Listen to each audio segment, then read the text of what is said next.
झाला पाहिजे. जेवणाचा भाग नाही, जीवनाचा भाग.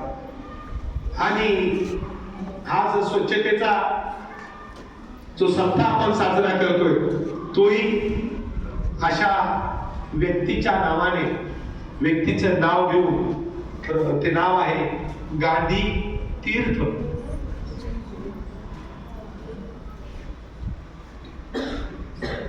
इकडे फोटो पण ठेवलाय त्यांचा.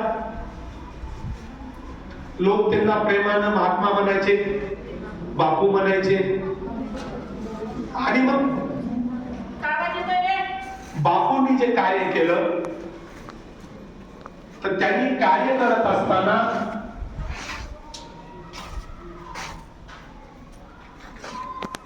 ज्या समाज उपयोगी गोष्टी केल्या, तर त्या समाज उपयोगी गोष्टी करत असताना ते केवळ बोलके कार्यक्रम करणारे नव्हते, बोलके सुधारक नव्हते, तर ते करते होते. म्हणजे जे बोलणं वेगळं आणि करणं वेगळं. इकडे पण बरेच जण बोलतात, सर मी उद्याच्याला 50 प्रश्न पाठ करतो, पण ते त्याच्यानं होत नाही. बोलणं वेगळं आणि करणं वेगळं.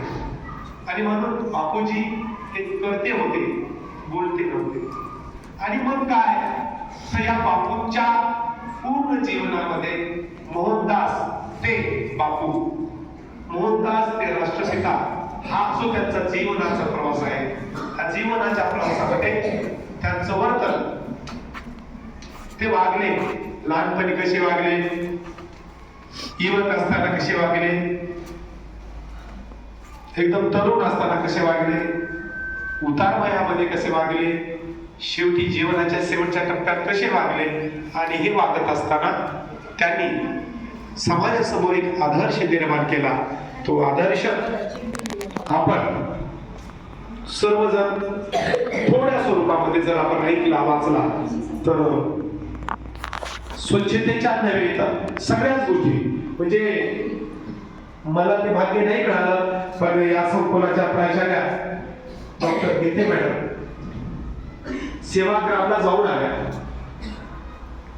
सेवा म्हणजे सेवा करणे, ग्राम म्हणजे गाव. ज्या गावाचं देव दैवत सेवा आहे, ज्या गावामध्ये सेवेला, स्वच्छतेला ईश्वर मानतात, ईश्वर समजून ज्याची पूजा केली जाते, अशा सुंदर अशा बापूंच्या गावाला मॅडम जाऊन आल्या.